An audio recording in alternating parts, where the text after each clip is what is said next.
जय माता दी। मेरे सभी प्यारे दोस्तों, मैं लक्ष्मी शर्मा बड़ों को चरण स्पर्श, छोटों को प्यार और बराबर वालों को दिल से नमस्कार करती हूँ। आज मैं सुनाऊंगी पूर्णमासी की व्रत कथा। द्वापर युग में एक समय की बात है कि यशोदा जी ने कृष्ण से कहा, हे कृष्णा, तुम सारे संसार के उत्पन्न करता, पोषक तथा उसके संहार करता हो। आज कोई ऐसा व्रत मुझसे कहो जिसके करने से मृत्यु लोक में स्त्रियों को विधवा होने का भय ना रहे तथा यह व्रत मनुष्य की सभी मनोकामना को पूर्ण करने वाला हो।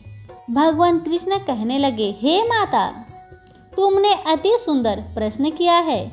मैं तुमसे ऐसा ही व्रत को सविस्तार से कहता हूँ। सौभाग्य की प्राप्ति के लिए स्त्रियों को 32 पूर्णमासियों का व्रत करना चाहिए। इस व्रत के करने से स्त्रियों को सौभाग्य संपत्ति मिलती है। यह व्रत अचल सौभाग्य देने वाला एवं भगवान शिव के प्रति मनुष्य मात्रा की भक्ति को बढ़ाने वाला है। यशोदा जी कहने लगी, हे कृष्ण, सर्वप्रथम इस व्रत को मृत्यु लोक में किसने किया था, इसके विषय में विस्तार पूर्वक मुझसे कहो। श्री कृष्ण जी कहने लगे, इस भूमंडल पर एक अत्यंत प्रसिद्ध राजा चंद्रहास से पालित अनेक प्रकार के रत्नों से परिपूर्ण कार्तिका नाम की एक नगरी थी और वहाँ पर धनेश्वर नाम का एक ब्राह्मण रहता था और उसकी पत्नी अति सुशील और रूपवती थी। दोनों ही उस नगरी में बड़े प्रेम के साथ रहते थे। घर में धन्य धान्य आदि की कोई भी कमी नहीं थी। उनको बस एक ही दुख था कि उनके कोई संतान नहीं थी। इस दुख से वह अत्यंत दुखी रहते थे। एक समय एक बड़ा तपस्वी योगी उस नगर में आए और वह योगी उस ब्राह्मण के घर को छोड़कर बाकी सभी घरों से भिक्षा लाकर भोजन किया करते थे, लेकिन रूपवती से कभी भी भिक्षा नहीं लिया करते थे। एक दिन की बात है, उस योगी ने रूपवती से भिक्षा न लेकर किसी अन्य के घर से भिक्षा लेकर गंगा किनारे जाकर भिक्षानन को प्रेम पूर्वक खा रहे थे कि धनेश्वर ने योगी का यह सब कार्य किसी प्रकार से देख लिया।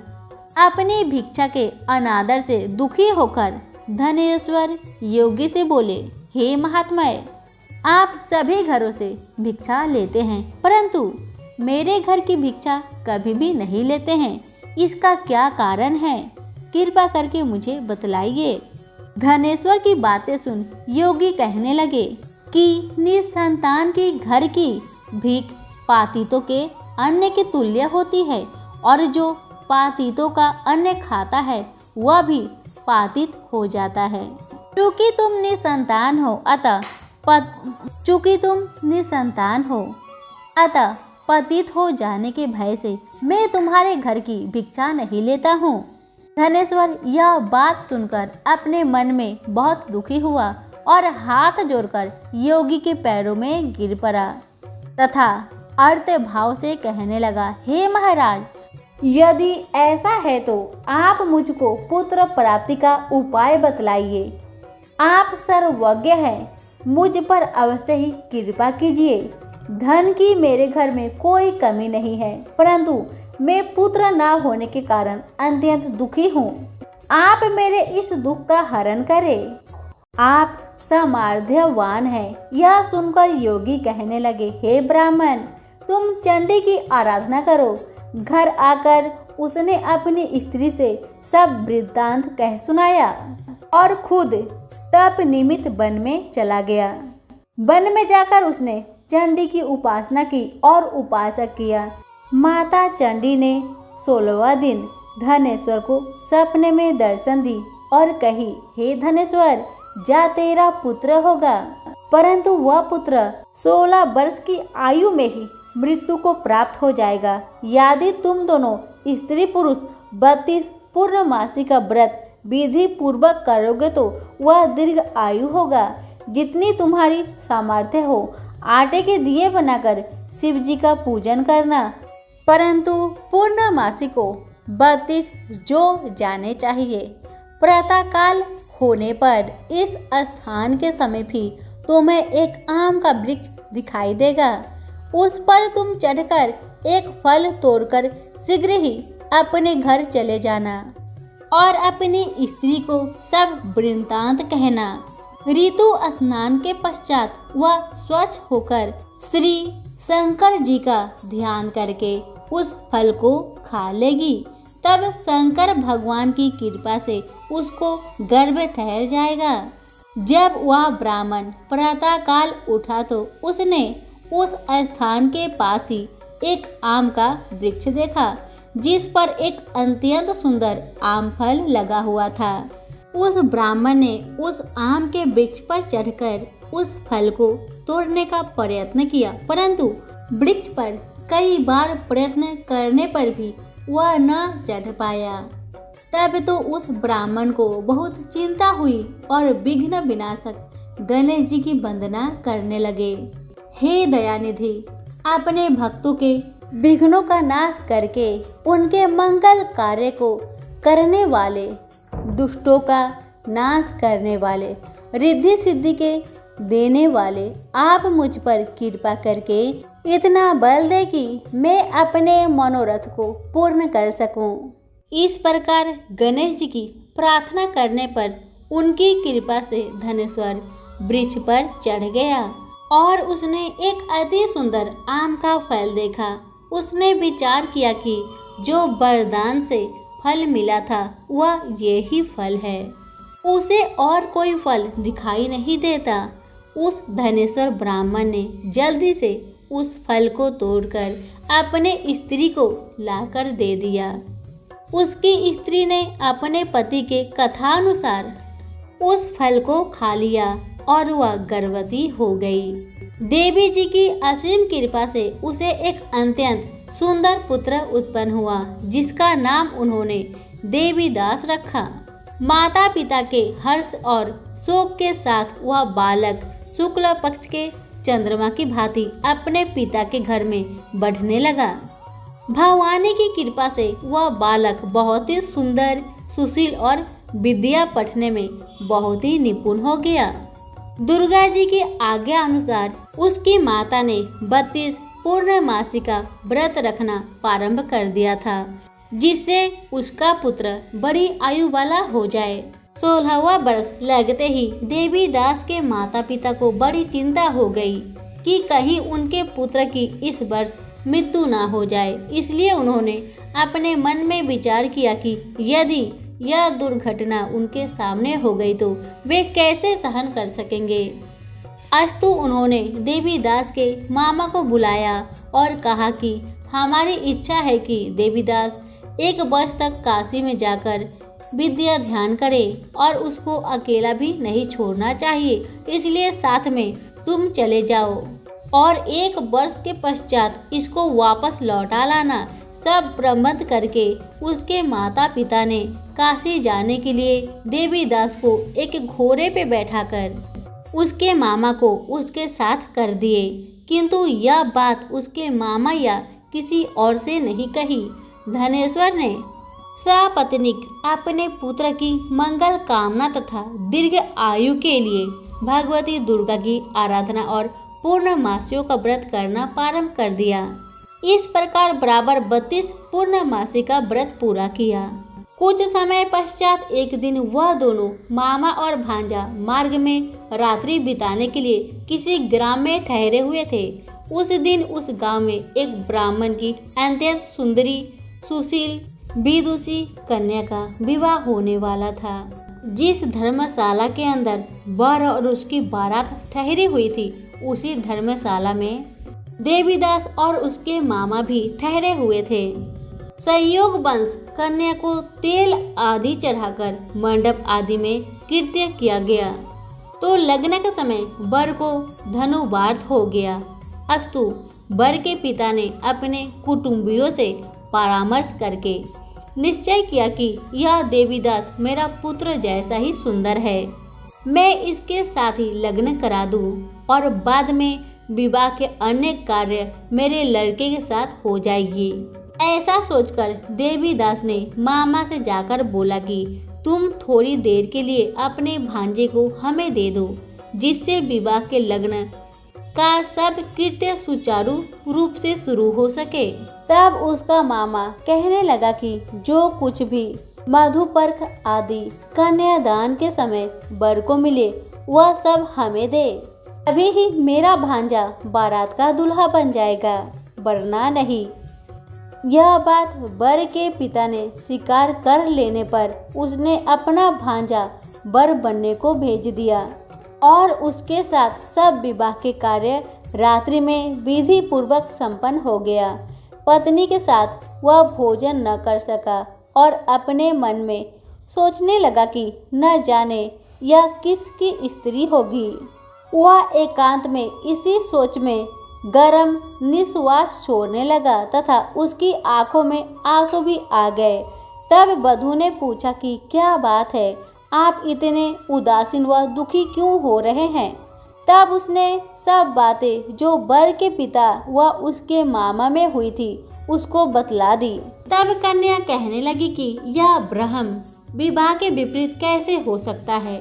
देव, ब्राह्मण और अग्नि के सामने मैंने आपको ही अपना पति बनाया है, इसलिए आप ही मेरे पति हैं। मैं आपकी ही पत्नी रहूंगी, किसी अन्य की कदापि नहीं। तब देवीदास ने कहा, ऐसा मत करिए, क्योंकि मेरी आयु बहुत थोड़ी है। मेरे पश्चात आपकी क्या गति होगी। इन बातों को अच्छी तरह विचार लो। परंतु वह रद्द विचार वाली थी। बोली कि जो आपकी गति होगी वही मेरी गति होगी। हे स्वामी, आप उठिए और भोजन करिए, आप निश्चय ही भूखे होंगे। इसके बाद देवीदास और उसकी पत्नी दोनों ने भोजन किया तथा शेष रात्रि वे सोते रहे। प्रातःकाल देवीदास ने अपनी पत्नी को 3 नागों से जरी हुई एक अंगूठी दी, एक रुमाल दिया और बोला, हे प्रिय, इसे लो और संकेत समझकर स्थिर चित हो जाओ। मेरा मरण और जीवन जानने के लिए एक पुष्प वाटिका बना लो, उसमें सुगंधित वाली एक नव मल्लिका लगा लो। उसको प्रतिदिन जल से सींचा करो और आनंद के साथ खेलो, कूदो तथा उत्सव मनाओ। और जिस दिन मेरा प्रांत होगा ये फूल सूख जाएंगे और जब ये फिर हरे हो जाए तो जान लेना कि मैं जीवित हूँ। यह बात निश्चय करके समझ लेना, इसमें कोई संचय नहीं है। यह समझाकर वह वहाँ से चला गया। प्रातःकाल होते ही वहाँ पर गाजे बाजे बजने लगे और जिस समय विवाह का कार्य समाप्त करने के लिए वर तथा सब बाराती मंडप में आए तो कन्या ने वर को भली प्रकार से देखकर अपने पति से कहा कि यह मेरा पति नहीं है। मेरा पति वही है जिसके साथ रात्रि में मेरा पानी ग्रहण हुआ था। इसके साथ मेरा विवाह नहीं हुआ। यदि यह वही है तो बताए कि मैंने इसको क्या दिया। मधुपर्क और कन्यादान के समय जो मैंने भूषण आदि दिए थे उन्हें दिखाए तथा रात में मैंने क्या गुप्त बातें कही थी वह सब सुनाए। पिता ने उनके कथा अनुसार वर को बुलवाया। कन्या की यह सब बातें सुनकर वह कहने लगा कि मैं कुछ नहीं जानता। इसके पश्चात लज्जित होकर वह अपना सा मुंह लेकर चला गया और सारी बारात भी अपमानित होकर वहां से लौट गई। भगवान श्री कृष्ण बोले, हे माता, इस प्रकार देवीदास काशी विद्याध्ययन के लिए चला गया। जब कुछ समय बीत गया तो काल से प्रेरित होकर एक सर्प रात्रि के समय उसको डसने के लिए वहां पर आया। उस विषधर के प्रभाव से उसके शयन का स्थान चारों ओर से विष की ज्वाला से विषैला हो गया, परंतु व्रतराज के प्रभाव से उसको काटने न पाया, क्योंकि पहले ही उसकी माता ने 32 पूर्णिमा का व्रत कर रखा था। इसके बाद मध्य के समय स्वयं काल वहां पर आया और उसके शरीर से अपने प्राणों को निकालने का प्रयत्न करने लगा, जिससे वह मूर्छित होकर पृथ्वी पर गिर पड़ा। भगवान की कृपा से उसी समय पार्वती जी के साथ श्री शंकर जी वहां पर आए। उसको मूर्छित दशा में देखकर पार्वती जी ने भगवान शंकर से प्रार्थना की कि हे महाराज, इस बालक की माता ने पहले 32 पूर्णिमा का व्रत किया था, जिसके प्रभाव से भगवान आप इसको प्राण दान दे। भवानी के कहने पर भक्त वत्सल भगवान श्री शिव जी ने उसको प्राण दान दे दिए। इस व्रत के प्रभाव से काल को भी पीछे हटना पड़ा और देवीदास स्वस्थ होकर बैठ गया। और उधर उसकी स्त्री उसके काल की प्रतीक्षा किया करती थी। जब उसने देखा कि उस पुष्प वाटिका में पत्र पुष्प कुछ भी नहीं रहे, तो उसको अत्यंत आश्चर्य हुआ। और जब वह पहले जैसी हरी भरी हो गई, तो वह जान गई कि उसका पति जीवित हो गए हैं। यह देखकर वह बहुत प्रसन्न मन से अपने पिता से कहने लगी कि पिताजी, मेरे पति जीवित है, आप उनको ढूंढिए। जब 16वां वर्ष व्यतीत हो गया तो देवीदास भी अपने मामा के साथ काशी चल दिया। इधर उसके ससुर उसको ढूंढने के लिए अपने घर से जाने ही वाले थे कि वह दोनों मामा भांजा वहां पर आ गए। उसको आया देखकर उसका ससुर बड़ी प्रसन्नता के साथ अपने घर में ले आया। उस समय नगर के निवासी भी वहां इकट्ठा हो गए और सबने निश्चय किया कि अवश्य ही इसी बालक के साथ इस कन्या का विवाह हुआ था। उस बालक को जब कन्या ने देखा तो पहचान लिया और कहा कि यही तो वही है जो संकेत करके गया था। तद उपरांत सभी कहने लगे कि भला हुआ जो यह आ गया, और सब नगरवासियों ने आनंद मनाया। कुछ दिन बाद देवीदास अपनी पत्नी और मामा के साथ अपने ससुर के घर से बहुत सा उपहार लेकर अपने घर के लिए प्रस्थान किया। जब वह अपने गांव के निकट आ गया तो कई लोगों ने उसको देखकर उसके माता पिता को पहले ही जाकर खबर दे दी कि तुम्हारा पुत्र देवीदास अपने पत्नी और मामा सहित आ रहा है।